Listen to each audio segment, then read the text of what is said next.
Bank of Baroda main branch Guntur వారు ఈ వేలం ద్వారా ఆస్తి అమ్మకపు ప్రకటన ఇస్తున్నారు. ఆసక్తి కలవారు గమనించగలరు. ఈ వేలంలో ఉన్న ఆస్తి వివరాలు ఈ విధంగా ఉన్నాయి.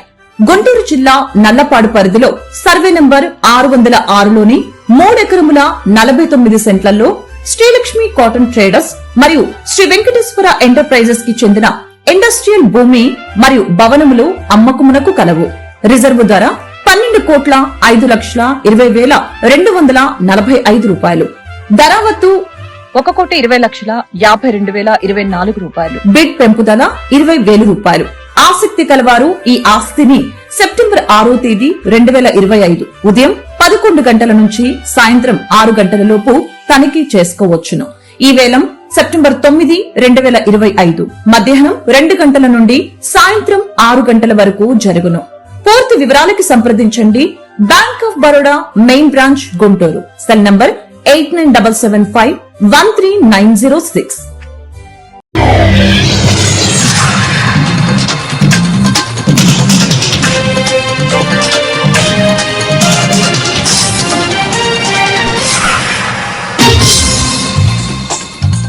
నమస్కారం, సిటీ న్యూస్ కి స్వాగతం. ఈనాటి వార్త విశేషాలు. విజయవాడ ఇంద్రకీలాద్రిపై వెలిసిన శ్రీ దుర్గమల్లేశ్వర స్వామివార్ల దేవస్థానం హుండీల లెక్కింపు పూర్తయింది. 31 రోజుల కాలానికి లెక్కించిన హుండీలలో నగదు 4,57,61,258 రూపాయలు లభించాయి. అలాగే బంగారం 400 గ్రాములు, వెండి 7 కిలోల 650 గ్రాములు వచ్చాయి. ఇకపోతే పలు దేశాల విదేశీ కరెన్సీలు కూడా హుండీల ద్వారా సమకూరాయి. అందులో ఇతర దేశాల ఆస్తులను కూడా రూపాయల్లోకి మార్పిడి చేసే మొత్తం ఈ రోజు విలువ ప్రకారం సుమారుగా 1,78,542 గా ఉంటుంది. ఈ అంశాన్ని దేవస్థాన కార్యనిర్వహణాధికారి సీనా నాయక్ తెలిపారు.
కృష్ణా జిల్లా గుడివాడ పట్టణం మెయిన్ రోడ్ లో వెంచేస్తున్న శ్రీ విఘ్నేశ్వర స్వామివారి దేవస్థానంలో గణపతి నవరాత్రి మహోత్సవాలు చివరి రోజుకు చేరుకున్నాయి.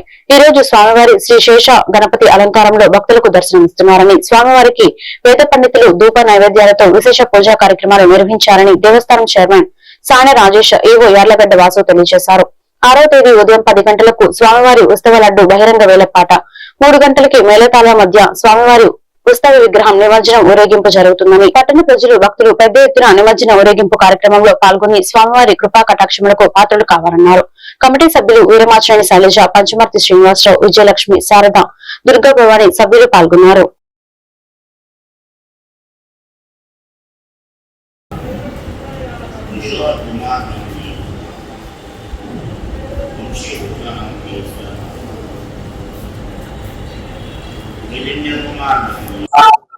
అందరికీ నమస్కారం. ముందుగా పాత్రికేయ మిత్రులకు, దేవస్థాన యాజమాన్యానికి, మా ధర్మకర్తల మండలికి, పురోహితులకి మరియు భక్తులకి కూడా నా నమస్కారాలు తెలియజేస్తున్నాను. ఓం శ్రీ విఘ్నేశ్వరాయ నమః. శ్రీ విఘ్నేశ్వర స్వామివారి దేవాలయం మెయిన్ రోడ్ గుడివాడ. మరి నవరాత్రుల్లో నేడు 9వ రోజు, ఆఖరి రోజు. ఈ 9 రోజులు కూడా చాలా అత్యంత వైభవంగా దేవస్థానం వద్ద అటు కల్చరల్ ప్రోగ్రామ్సే గాని, ఉదయం పూట పూజా కార్యక్రమాలే గాని, అలాగే నిన్న జరిగినటువంటి లక్ష్మీ గణపతి హోమం గాని, ప్రతిదీ కూడా భక్తులు వేలాదిగా పాల్గొని దిగ్విజయం చేశారు. ఈ ప్రతి కార్యక్రమాన్ని దిగ్విజయం చేసిన భక్తులందరికీ కూడా మా ధర్మకర్తల మండలి తరఫున మా ధన్యవాదాలు తెలియజేస్తున్నాము. అలాగే స్వామివారి లడ్డూ పాట ఏదైతే ఉందో 6వ తారీఖు ఉదయం 10 గంటలకి దేవస్థానం వద్ద కాలక్షేప మండపం వద్ద ఈ లడ్డూ వేలం పాట జరపబడును. మరి లడ్డూలు తీసుకున్నట్లయితే స్వామివారికి 10 కేజీల లడ్డూలు ఒక 3, అలాగే 5 కేజీల లడ్డూలు ఒక 2, మొత్తం ఈ 5 లడ్డూలు కూడా వేలం పాటలో వేయటం జరుగుతుంది. భక్తులందరూ కూడా ఈ వేలం పాటలో పాల్గొని ఈ కార్యక్రమాన్ని జయప్రదం చేయవలసిందిగా కోరుకుంటున్నాము. ఓం శ్రీ విఘ్నేశ్వరాయ నమః. ఓం నమో విఘ్నేశ్వరాయ నమః. ఈ రోజు మన గుడివాడ పట్టణంలో ఉన్న శ్రీ విఘ్నేశ్వర దేవస్థానంలో అత్యంత వేగంగా పూజా కార్యక్రమాలు, అలాగే కన్నుల మూర్తుల్లో లైటింగ్లతో స్వామివారి విశేష అలంకారాలతో ఈ కార్యక్రమాలు వేగంగా జరుగుతున్నాయి. అలాగే శనివారం నాడు కూడా సాయంత్రం 4 గంటలకి గ్రామోత్సవం, అదే ఊరేగింపు జరుగుతుంది. ఈ ఊరేగింపు కార్యక్రమం కూడా భక్తులందరూ వచ్చేసి ఈ కార్యక్రమాన్ని కూడా జీతం చేస్తుందిగా కోరుకుంటూ ఓం నమో విఘ్నేశ్వరాయ నమః. భక్తులకు మన మెయిన్ రోడ్ లో ఏం చేసిన విఘ్నేశ్వర స్వామి దేవస్థానం నందు శనివారం రోజు 6వ తారీఖు ఉదయం 11 గంటలకి భక్తులు సమర్పించినటువంటి లడ్డూ వేలం పాట కలదు. అదే రోజు అట్లాగే సాయంత్రం 3 గంటలకి గొప్ప ఊరేగింపు కలదు. అనంతరం ఈ ఉత్సవాల ముగిసిన సందర్భంగా శాంతి నిమిత్తం 14వ తారీఖు ఆదివారం నాడు గొప్ప అన్న సమారాధన కలదు. ఈ ఒక అన్న సమారాధన కార్యక్రమంలో భక్తులందరూ కూడా పాల్గొని అట్లాగే స్వామివారికి వస్తు రూపేనా గానీ ధన రూపే గానీ ఈ యొక్క అన్నదాన కార్యక్రమాన్ని సమర్పించి స్వామివారి ప్రసాదం స్వీకరించి స్వామివారి కొవ్వూరు పాత్ర వేస్తున్నాం. నమో విఘ్నేశ్వరాయ నమః. ఓం శ్రీ విఘ్నేశ్వరాయ నమః. ఇవాళ స్వామివారు ఆదిశేష రూపంలో అవతారంగా ఉన్నారు. ఈ యొక్క అవతారము గణపతి యొక్క నిర్దిష్టమైన రూపం కాదు, కానీ బహుశా గణపతి యొక్క ఏదైనా విశిష్టమైనటువంటి లక్షణాన్ని లేదా ఒక ప్రత్యేకమైనటువంటి స్వరూపాన్ని సూచించే పదమయ్యి ఉండవచ్చు. గణపతికి అనేక రూపాలు ఉన్నాయి, అందులో కొన్ని అసాధారణ రూపాలు కూడా ఉన్నాయి. స్వామివారి మాత్రం కనువిందుగా శేష గణపతి రూపంలో అవతారంలో మనకు వినాయక మండపంలో వేచేసి ఉన్నారు. అందరూ కూడా స్వామివారిని దర్శించి ఆయన కృపకు పాత్రలు కావాల్సిందిగా కోరుచున్నాము. సర్వేజన సుఖినో భవంతు. అమ్మమ్మ నానమ్మల సహాయంతో దొంగతనాలు చేస్తున్న మహిళ అరెస్ట్. వివరాలను వెల్లడించిన డీఎస్పీ వీరాజ్ మిల్. విజయవాడ సీతారాంపురంకు చెందిన మానేపల్లి గీత రాగమాధురి చిన్న వయసులోనే జల్సాలకు అలవాటు పడ్డారని అద్దెకు వచ్చి పక్క ఇంట్లో ఉంటున్న శేషకుమారితో స్నేహంగా మెలుగుతూ షిరిడి యాత్రకు తీసుకెళ్తామని చెప్పి ఆమెను కూడా రైల్వే స్టేషన్ కి తీసుకెళ్లి శేషకుమారిని అక్కడే ఉండమని తిరిగి వచ్చి తాళాలు పగలగొట్టి వారి సొంత తాళాలు ఆ ఇంటికి వేసి వెళ్లిపోయారని, షిరిడి నుండి మరలా తిరిగి వచ్చే టైంకి వారు కాస్త ముందుగా వచ్చి శేషకుమారి ఇంట్లో దొంగతనానికి పాల్పడ్డారన్నారు. Rural inspector Someswararao, SI Namburu Chantibabu చాకచక్యంగా వ్యవహరించి నిందితులను గుడివాడ టిట్కో కాలనీలో పట్టుకున్నారు.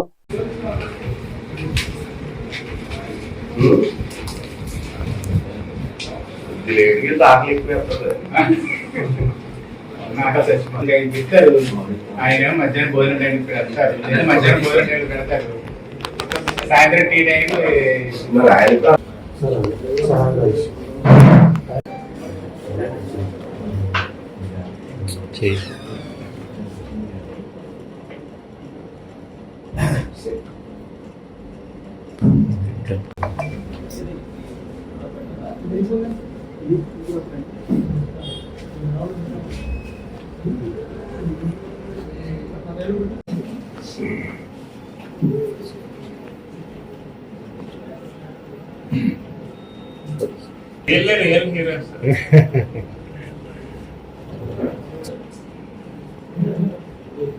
ఆగస్ట్ 31st ఇది మాకు రిపోర్ట్ చేయబడింది. ఇందులో నిందితులు వచ్చి మానేపల్లి గీతా రాగమాధురి, ఆదుర్తి రాజేశ్వరి, మానేపల్లి రమాదేవి. ఈ రాజేశ్వరి అండ్ రమాదేవి అనే వాళ్ళు గీతా మాధురి వాళ్ళ అమ్మమ్మ అండ్ నాయనమ్మ. మాధురి విద్యాభ్యాసం పూర్తయ్యాక డబ్బులకి అలవాటు పడి మోసాలు చేయడం మొదలుపెట్టింది.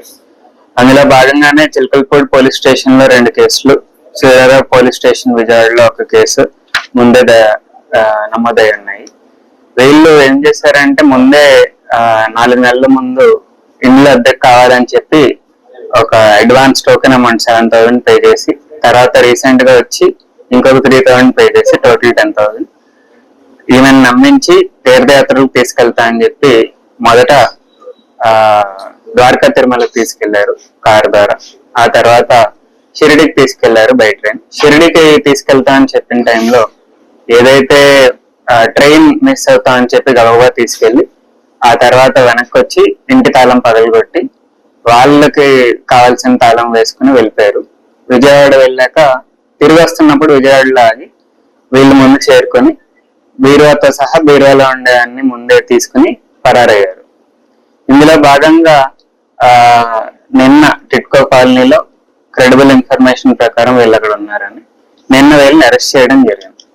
కృష్ణా జిల్లా కలెక్టర్ డికే బాలాజీ జిల్లాలో యూరియాకు సంబంధించి క్షేత్రస్థాయిలో పర్యటన చేశారని, ప్రణాళిక ప్రకారం యూరియా తెప్పించామని, రైతులకు అవసరాన్ని బట్టి నిరంతరం తెప్పించడం జరుగుతుందని, రైతులు ఎవరూ ఆందోళన చెందాల్సిన అవసరం లేదన్నారు.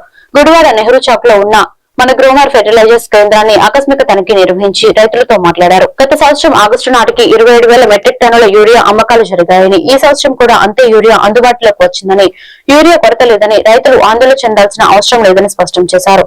అనంతరం ఆర్టీఓ ఆఫీస్ లో అధికారులతో సమీక్ష నిర్వహించారు.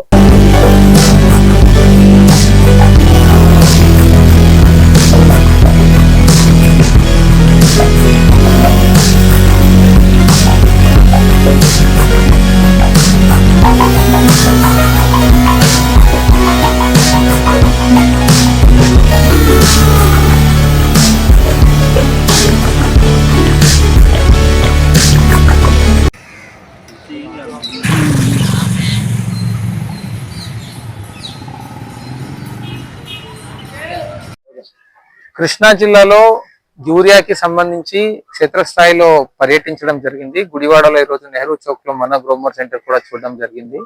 సో వాస్తవంగా మన కృష్ణా జిల్లా వరకు అయితే గత సంవత్సరం ఆగస్ట్ నెల వరకు ఎంత సేల్ చేశామో, అంటే 27,000 మెట్రిక్ టన్నులు లాస్ట్ ఇయర్ ఆగస్ట్ లో సేల్ చేశామో అంతే 27,000 మెట్రిక్ టన్నులు ఈ సంవత్సరం కూడా సేల్ చేశాము. ఈ స్టాటిస్టిక్స్ ఎందుకు చెప్తున్నానంటే అసలు యూరియా కొరత ఉంది అనే భావన రైతులకి అవసరం లేదు.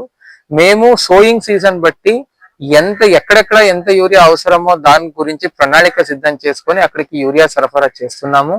ఆల్రెడీ ఇప్పుడు ఇంకా మనకు వేరే జిల్లాల నుంచి కూడా ఈ ఒక దాదాపు 500 మెట్రిక్ టన్నుల యూరియాలని రాష్ట్ర ప్రభుత్వం కేటాయించడం జరిగింది.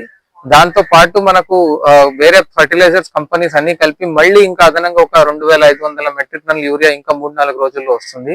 ఇలాగే నిరంతరంగా యూరియా సరఫరా కొనసాగుతూ ఉంటుంది. సో రైతులు ఎవరు కూడా ఆవేదన ఆందోళన చెందే అవసరం లేదు. ఖచ్చితంగా రైతులకి ఇబ్బంది లేనట్టు యూరియా సరఫరాని సెట్ చేస్తాము. సో మళ్ళీ యూరియా అనేది మనము ఎసెన్షియల్ కమాడిటీ కనుక దాన్ని అవసరానికన్నా మించి ఎవరైనా హోల్డ్ చేస్తే అది కూడా ప్రాబ్లం అవుతుంది. దాన్ని డైవర్షన్ చేసిన అది కూడా క్రిమినల్ అఫెన్స్ అవుతుంది. దానికి కూడా ఆల్రెడీ మేము టీమ్స్ వేసి వెరిఫై చేయిస్తున్నాము. సో ఎక్కడా కూడా ఎవరు కూడా యూరియాని హోల్డ్ చేసేది కానీ డైవర్ట్ చేసేది కానీ చేసుకోవద్దండి. దానిపైన అయితే చాలా కఠినంగా వ్యవహరిస్తాము. Thank you. అలా ఏం లేదండి. ఇప్పుడు మేము యూరియాని పిఎస్సిఎస్ కి లేదా ఆర్ఎస్కేసి కి ఆ పరిస్థితులు బట్టి సరఫరా చేసినప్పుడు అక్కడ ఎవరు సాగు చేస్తున్నారో వాళ్ళకి ఇస్తున్నాం. యాక్చువల్లీ అది ఇంకొకసారి కూడా నేను ఇన్స్ట్రక్షన్స్ ఇస్తాను అందరికీ.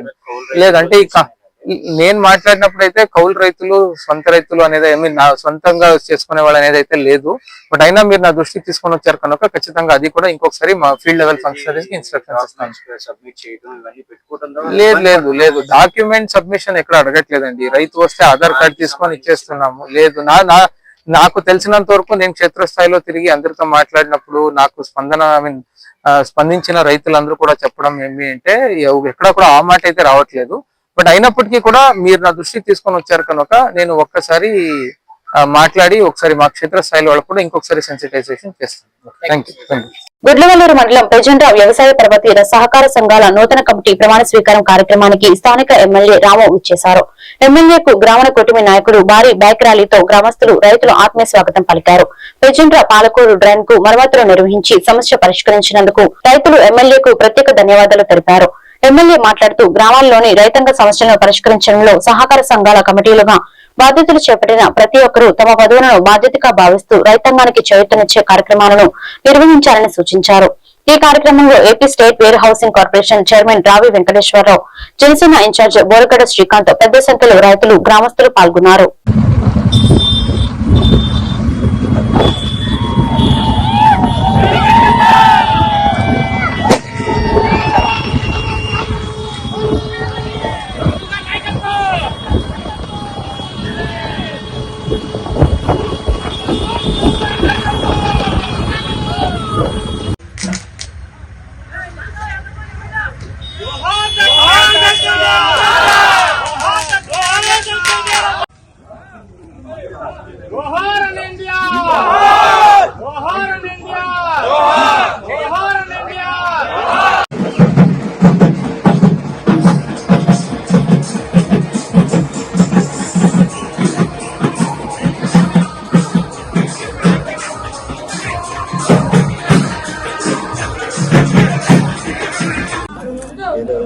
రూపాయి ఒట్టిమే తీసుకున్నామండి. 10 మందికి రూపాయి ఒట్టిమే తీసుకున్నామండి. వాళ్ళు కట్టేస్తున్నారు మాట.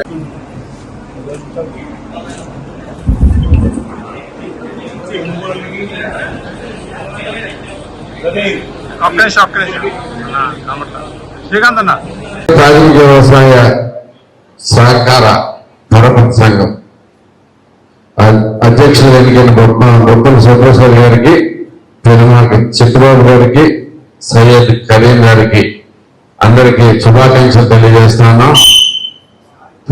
కంగ్రాచులేషన్స్ అండి. అండ్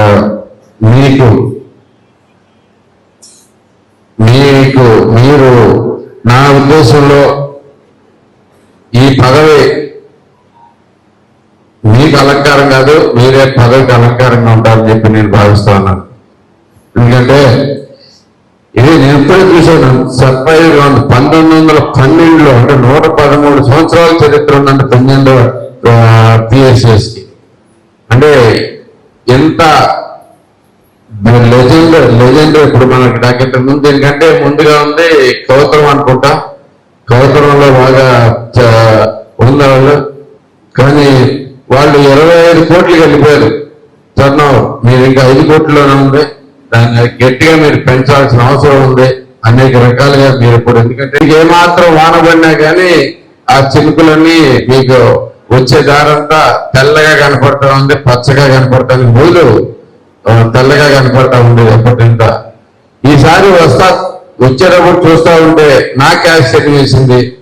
సడన్ గా అంతా ఎంత పచ్చగా ఉంది, అంత హ్యాపీగా ఉందని చెప్పి కరెక్ట్గా కాలువ దగ్గర దిగేసి ఈ డ్రైన్ దగ్గర దిగేసి ఒకసారి నడుచుకుంటూ వెళ్ళి చూసుకుని వచ్చాను బేసిక్గా. అంటే నిజంగా ఆనందం వేసింది బేసిక్. ఎందుకంటే ఇంత ప్రజల్ని అప్పుడు చేసింది మామూలుగా జనాల్లోంచి మీకు అందరికీ తెలిసింది ఆల్రెడీ చెప్పారు కాబట్టి పెద్దలందరూ కాలువలు పూడికలు తీపిస్తున్నారు కాకుండా ముందుగానే ఈసారి కాలువలు మొత్తం అంతా క్లియర్ చేసుకుని వచ్చేసి మన గొడ్ల రైతాంగం మొత్తం ప్రాబ్లంలో పడకుండా చేయడంలో నా వంతు చేశాను అని చెప్పేసి, అంతేకాకుండా అంత గ్రీన్ గా ఉన్నాయి ఈ మీ పొలాలని చెప్పేసి అది చూస్తే చాలా ఆనందం వేస్తుంది. సో ఇది ఇలా ఈ వార్తలు ఇంతటితో సమాప్తం. మరొక బిడ్డలో మళ్ళీ కలుద్దాం. నమస్కారం.